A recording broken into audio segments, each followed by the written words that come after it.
Welcome back to the Quantum Dental Insights channel. Today we've got a QuickScan iOS tutorial for you. It's 15 minutes long, but you're going to see how easy it is.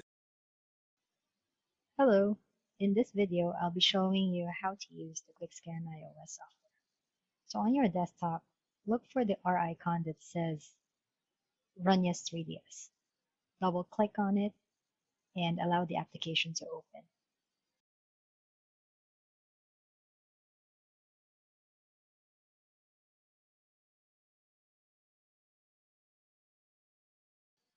Once you enter the main screen, on the left side you would see the patient button. Click on it, and to create a new patient, on the upper right side of the screen, click that blue button that says Plus Patient. Once you do this, it opens up a new screen, and this is where you type in your patient's information. So type in the name, the gender, and the date of birth of the patient. These are the three data that you would need in order for you to save the patient and create that file. So once you hit save, your new patient now appears on your patient list. Once you're ready to scan, on the far end of your patient's name, there's a plus case. Click on that button and it would show you another screen. Now on this screen, you're going to choose what type of scanning you're going to do, whether it's restoration, orthodontics, or for an implant case. So in this example that I'm going to be showing you, we're going to be doing a restoration. So select that restoration, and then the next thing we're going to do is select the tooth that we're going to be working on. So let's say we're doing a crown on number 3. So just select the details that you would need for that crown, and once you save that, it should appear on the upper right hand side. So as you see in this picture, you have tooth number 3. The prep type would be a crown, material is zirconia, color A2, and that's it. Once you have all this information, then you're ready to scan. So on the left side, click Scan. Another window will open up and it would launch the actual scanning system. So once the scanning system is launched,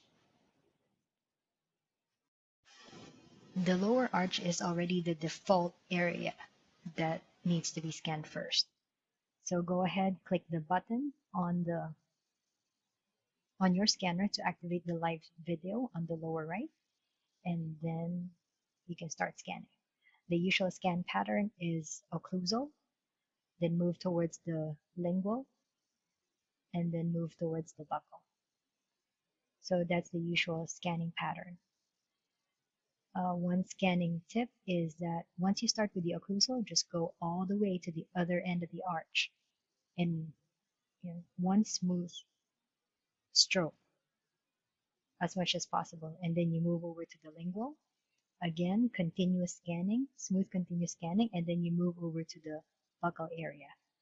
Once you reach the buccal area, you can pause midway towards the midline of the patient, and then you switch positions and then start scanning from the posterior, again moving towards the front. Now as you scan, you would notice several areas that may have some voids. So those are represented by the holes that you see, the white areas that you're seeing in this example. So those voids can be filled. Once you're done with the lower arch scanning, you may proceed to the upper arch. So same technique, you start with the occlusal, then go all the way to the lingual, and then do the buccal.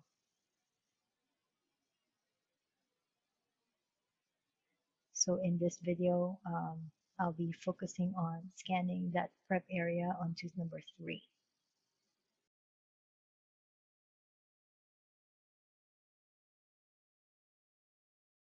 I will continue with the full arch scan first, finish it, and then go back to that area. So in the event that you see yellow arrows, those are your guides to help you position your scanner. Those are actually indicators that you need to bring the scanner to those areas and roll over the incisal or roll over the occlusal aspect of the teeth. So here you would see that I'm scanning more in that prep area on tooth number 3 because technically that's the area that I'm most interested in since we're doing a crown. So in cases like this that you're just doing a crown on one side, you don't have to do a full arch scan. You can just do quadrant scanning. So you can start from tooth number 1 all the way up to 6 or 7. As long as you get that prep, the tooth prep, and then the 2 teeth adjacent to it, especially the proximal aspect of it really good, then you're set.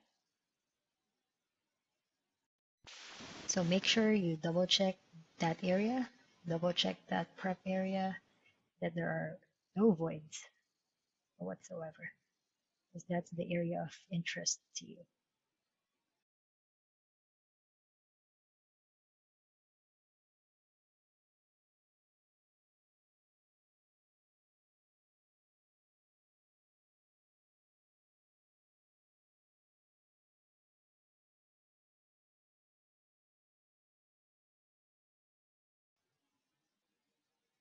You may use the scanner as a remote control. So all you have to do is make a long press on the scan button, and then it will show you the different options. To move from one option to the next, just do short presses. And once you're at the option that you want to do a long press, and it will enter that scanning mode. So after you've taken the top and the bottom, you again take the bite. So the left and the right sides of the patient. Make sure the patient is biting on centric, meaning don't just ask the patient to close, but ask them to swallow for you to be able to get the right bite of the patient.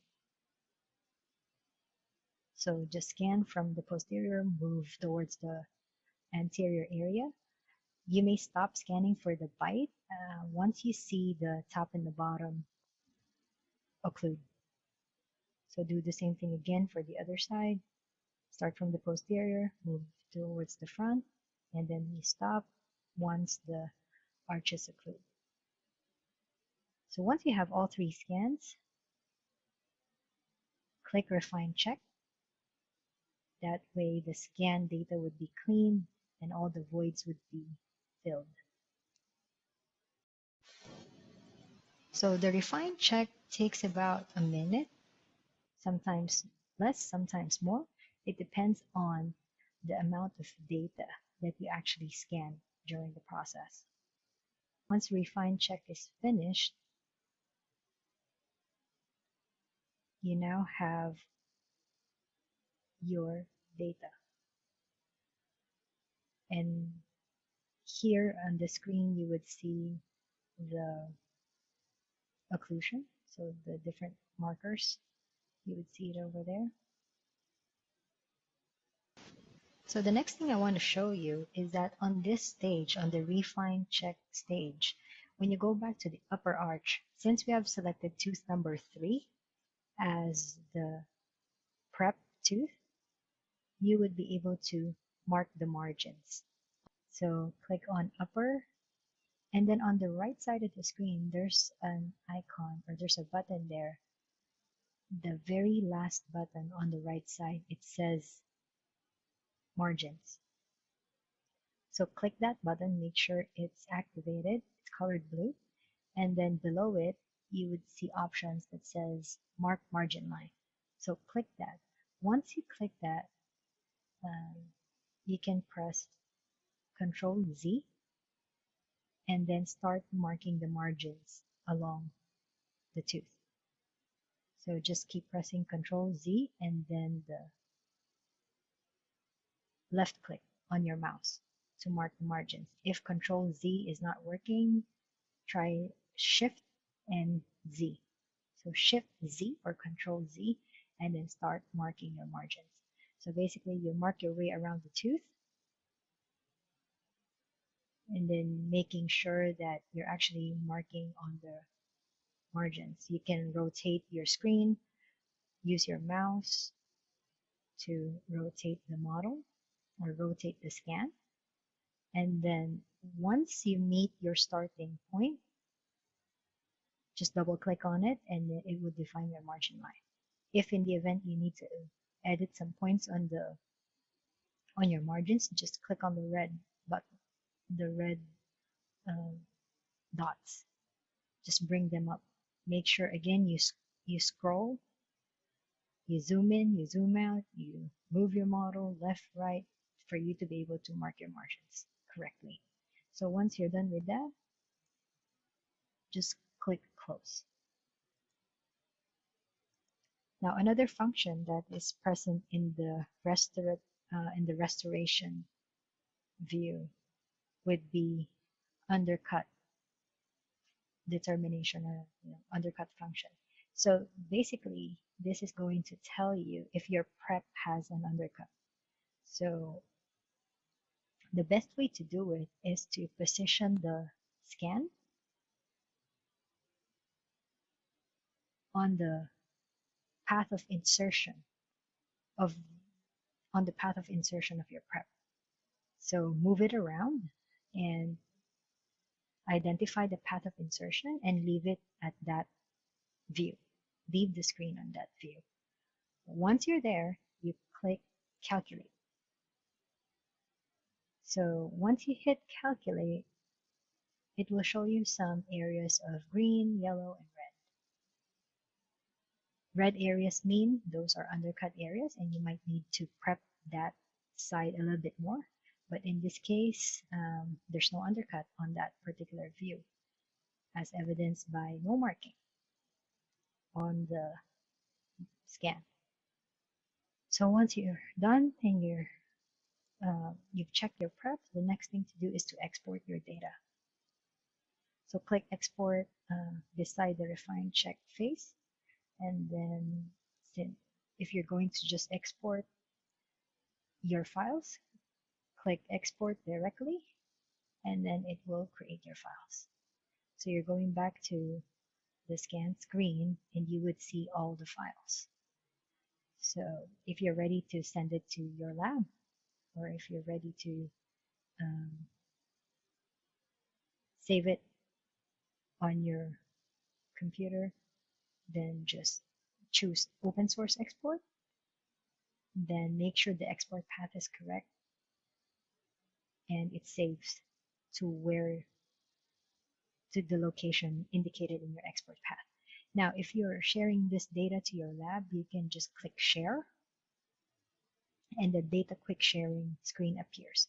You may copy the QR code or you may copy the URL and then paste it. Paste it on your email to your lab. And once you do that, the lab would be able to download all your files from the cloud. Same screen, if you click on open folder, it would actually open up that folder location where all the files are saved. So here you would see that there's a PDF report and all the other STL files. So on your PDF, you have your patient's data and even the type of restoration and the shade that you were planning to do on your patient.